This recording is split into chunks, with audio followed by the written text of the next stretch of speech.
আসসালামু আলাইকুম, স্বাগত জানাচ্ছি আরও একটি নতুন আপডেট ভিডিওতে। দেশ এবং প্রবাস থেকে যেখান থেকে দেখছেন সবাইকে স্বাগত জানাচ্ছি। অবশেষে শুরু হয়েছে 10 লেন টঙ্গী আবদুল্লাপুর সেতুর র্যাম্পের সংযোগ সড়কের নির্মাণ কাজ। 10 লেনের এই সেতুর মূল কাজ শেষ হওয়ার পাশাপাশি 5টি র্যাম্পের কাজও শেষ করা হয়েছে বেশ কিছুদিন আগে। 5টি র্যাম্পের সংযোগ সড়কের মধ্যে 3টি র্যাম্পের সংযোগ সড়কের কাজ চলমান থাকলেও পশ্চিম দিকের 2টি অংশের সংযোগ সড়কের কাজ একেবারেই বন্ধ ছিল।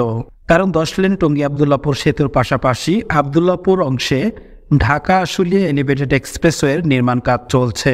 যেহেতু আবদুল্লাপুর অংশের পশ্চিম দিকের র্যাম্পের খুব কাছাকাছি জায়গাতে পাইলিংয়ের কাজ চলছিল, হয়তো সে কারণেই এই সেতুর পশ্চিম দিকের র্যাম্পগুলোর কাজের বিলম্ব হয়েছে।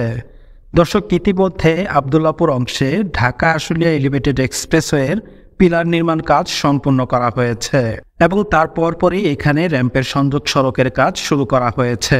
দর্শক, সামনের যে অংশটি আপনারা দেখতে পাচ্ছেন, এখানে ইতিমধ্যেই র্যাম্পের যে সংযোগ সড়কটি নির্মাণ করা হচ্ছে, এর প্রাথমিক পর্যায়ের যে কাজগুলো আছে সেই কাজ সম্পন্ন করা হয়েছে। আশা করব খুব দ্রুত এই র্যাম্পের সংযোগ সড়কের কাজগুলো শেষ করে এই সেতুটিকে প্রস্তুত করা হবে। দর্শক, আজকের ভিডিওতে 10 লেন টঙ্গী আবদুল্লাপুর সেতুর পাশাপাশি টঙ্গী রেল সেতু এবং এর আশেপাশের বর্তমান অবস্থা আপনাদের সামনে তুলে ধরব ইনশাআল্লাহ।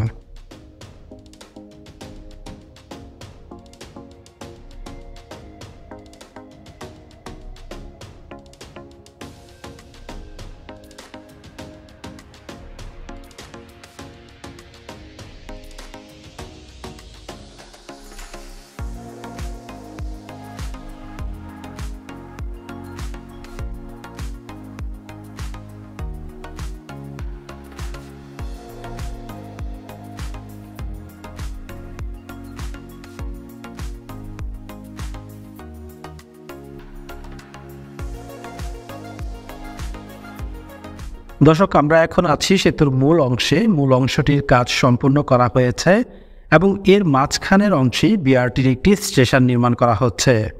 ইতিমধ্যে এই স্টেশনের যে ছাদ ঢালাইয়ের কাজ আছে সেগুলো সম্পূর্ণ করা হয়েছে। এর পাশাপাশি সেতুর মূল অংশে কার্পেটিংয়ের কাজগুলো সম্পূর্ণ করা হয়েছে।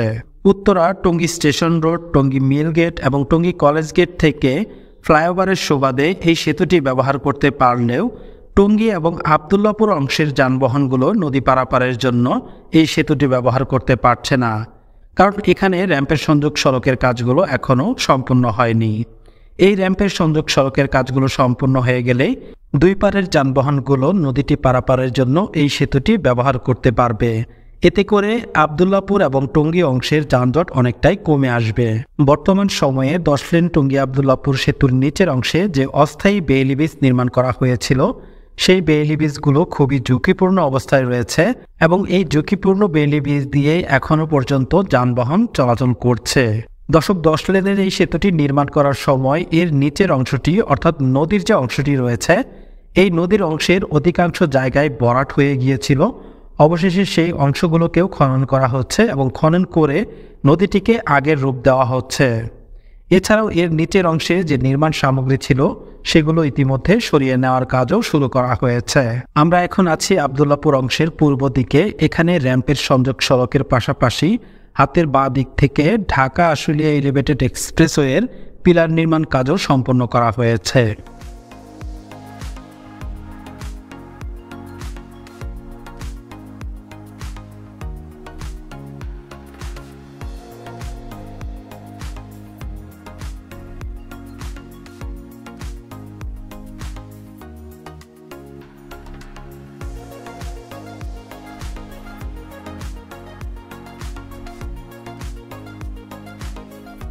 দর্শক, এবার আমরা চলে আসলাম পশ্চিম দিকের অংশে। সামনে হচ্ছে তুরাগ নদী এবং এই তুরাগ নদীর সামনে এবং হাতের ডান দিক দিয়ে ঢাকা আশুলিয়া এলিভেটেড এক্সপ্রেসওয়ের নির্মাণ কাজ চলছে এবং হাতের বাঁ দিকেই রয়েছে টঙ্গী বিশ্ব ইজতেমা ময়দান।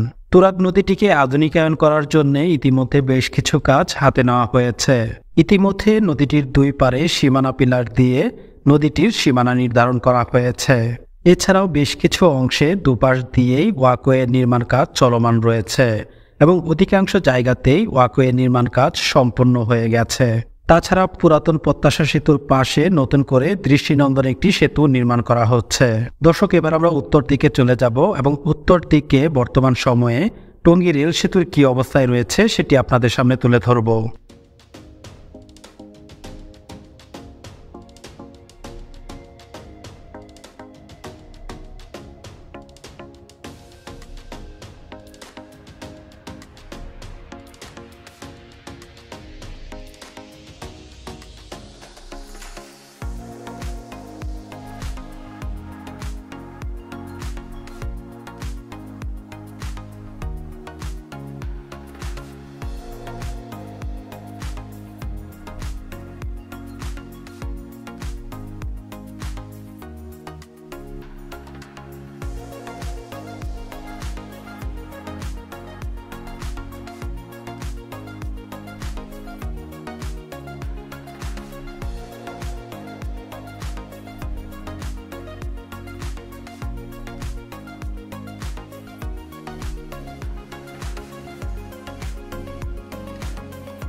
দর্শক, এবার আমরা উত্তর দিকে চলে এসেছি। এখানে আগে পুরাতন 2টি লাইন ছিল 2 প্রান্তে, এবং এর মাঝখানে নতুন করে আরও 4টি লাইন করা হয়েছে। ফলে এই রেল সেতুটি এখন 6টি লাইনের রূপ নিয়েছে। এর আগে যখন এখানে আপডেট দিতে এসেছিলাম তখন আপনাদেরকে যেমনটা দেখিয়েছিলাম এখানে একটি স্প্যান বসানোর কাজ বাকি ছিল। এবার এসে দেখতে পাচ্ছি এখানে পুরো স্প্যান বসানোর কাজগুলোই শেষ হয়ে গেছে। সেতুটির টঙ্গী অংশে রেলটেক বসানোর কাজ সম্পূর্ণ হলেও আবদুল্লাপুর অংশের রেলটেক বসানোর কাজ এখনও বাকি রয়েছে। এর আগে জয়দেবপুর থেকে টঙ্গী পর্যন্ত সিঙ্গেল লাইনটিকে ডাবল লাইনে উন্নতি করা হয়েছে এবং টঙ্গী থেকে ঢাকা পর্যন্ত ডাবল লাইনকে 4টি লাইনে উন্নতি করার কাজ চলছে।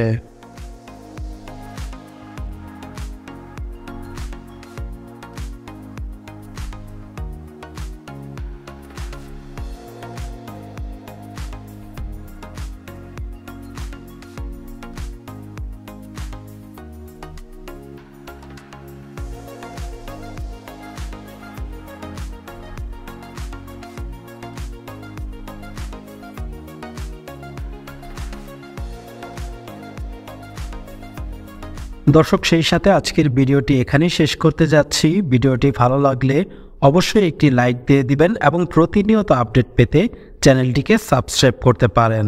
দেখা হচ্ছে আবারও নতুন কোনো ভিডিও নিয়ে, ইনশাআল্লাহ।